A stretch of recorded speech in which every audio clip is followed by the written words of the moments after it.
दोस्तों, निर्यात बढ़ाने के लिए नई कवायद का वक्त आ गया है। दोस्तों, नई गठबंधन सरकार निर्यात बढ़ाने और व्यापार घाटे को कम करने के लिए लक्ष्य को लेकर मिशन मोड पर आगे बढ़ रही है। नमस्कार, प्रणाम। आप देख रहे हैं स्टोरी वाइज और मैं हूं चंदन। दोस्तों, नई गठबंधन सरकार वैश्विक व्यापार की चुनौतियों के बीच भारत से निर्यात बढ़ाने और व्यापार घाटे को कम करने के लक्ष्य को सामने रखकर मिशन मोड पर आगे बढ़ रही है।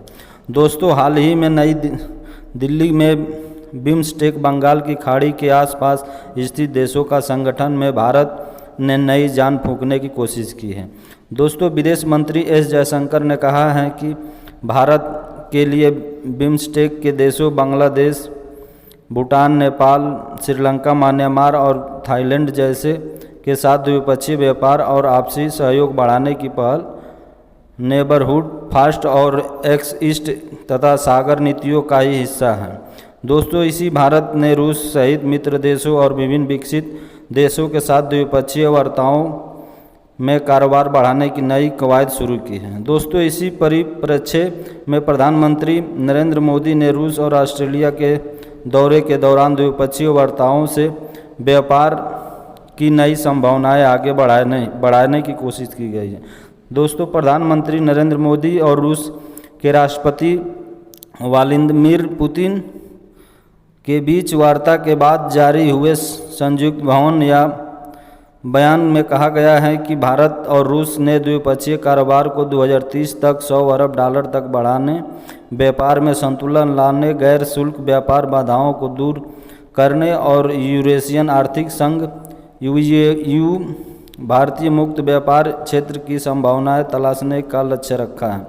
दोस्तों, दोनों देशों ने राष्ट्रीय मुद्रा का इस्तेमाल कर एक द्विपक्षीय निपटान प्रणाली स्थापित करने और पारस्परिक निपटान प्रक्रिया में डिजिटल वित्तीय उपकरणों को लाने की योजना बनाने की बात कही है। दोस्तों, ऑस्ट्रेलिया के चांसलर नेहमर के साथ द्विपक्षीय वार्ता के दौरान प्रधानमंत्री नरेंद्र मोदी ने कहा कि दोनों देशों के आपसी सहयोग को मजबूत करने के लिए संबंधों को रणनीतिक दिशा प्रदान की जाएगी। दोस्तों, इंफ्रास्ट्रक्चर विकास, इनोवेशन, नवीनीकरण ऊर्जा, हाइड्रोजन, जल एवं अपशिष्ट प्रबंधन, आर्टिफिशियल इंटेलिजेंस और क्वांटम जैसे देशों में एक दूसरे के समर्थ को जोड़ने का काम किया जाएगा। दोस्तों, ज्ञातव्य है कि 2023 में दोनों देशों के बीच लगभग 2.93 अरब रुपए का द्विपक्षीय व्यापार हुआ है।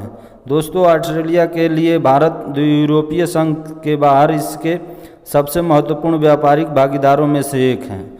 दोस्तों, पड़ोसी प्रथम नीति के तहत नई सरकार के शपथ ग्रहण समारोह में पड़ोसी देशों के राष्ट्र प्रमुखों को बुलाया गया था। हाल ही में बांग्लादेश के प्रधानमंत्री शेख हसीना के बीच द्विपक्षीय वार्ता के बाद तीस्ता नदी के जल प्रबंधन, समुद्री अर्थव्यवस्था और डिजिटल सेक्टर सहित 10 अहम समझौतों पर हस्ताक्षर हुए हैं।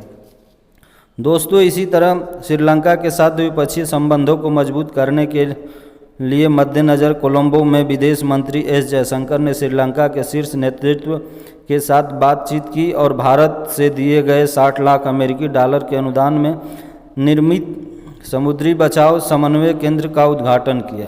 दोस्तों, श्रीलंका के राष्ट्रपति रानिल विक्रमसिंघे ने कहा कि वर्ष 2022 में जब श्रीलंका सबसे बड़े आर्थिक संकट में से जूझ रहा था, तब भारत ने $3.5 अरब की मदद देकर हमें आर्थिक संकट से उबारा था।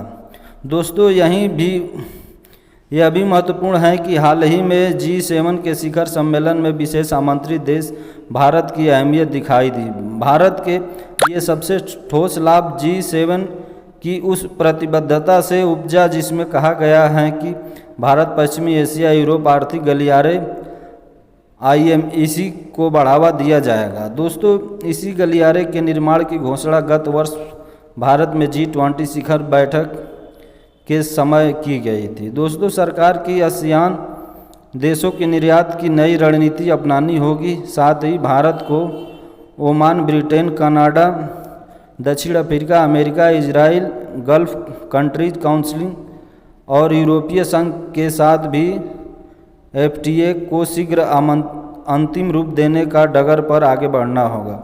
दोस्तों इस पर भी काम करना होगा कि पिछले वर्ष G20 में जिस 55 देशों वाले अफ्रीकी संगठन को G20 की अस्थायी सदस्यता दिलाने में भारत ने अहम भूमिका निभाई है, उन दिनों में निर्यात बढ़ाने होंगे। उम्मीद है कि पिछले दिन रूस, ऑस्ट्रेलिया, बांग्लादेश, श्रीलंका और विभिन्न देशों के साथ की गई द्विपक्षीय वार्ताएं लाभप्रद सिद्ध होगी। ऐसे में निश्चित रूप से भारत विदेश व्यापार बढ़ाने की रणनीतिक प्रयासों से वर्ष 2030 तक माल एवं सेवाओं के 2 लाख करोड़ डॉलर की निर्यात लक्ष्य को प्राप्त करने की डगर पर तेज़ी से आगे बढ़ते हुए दिखाई देगा।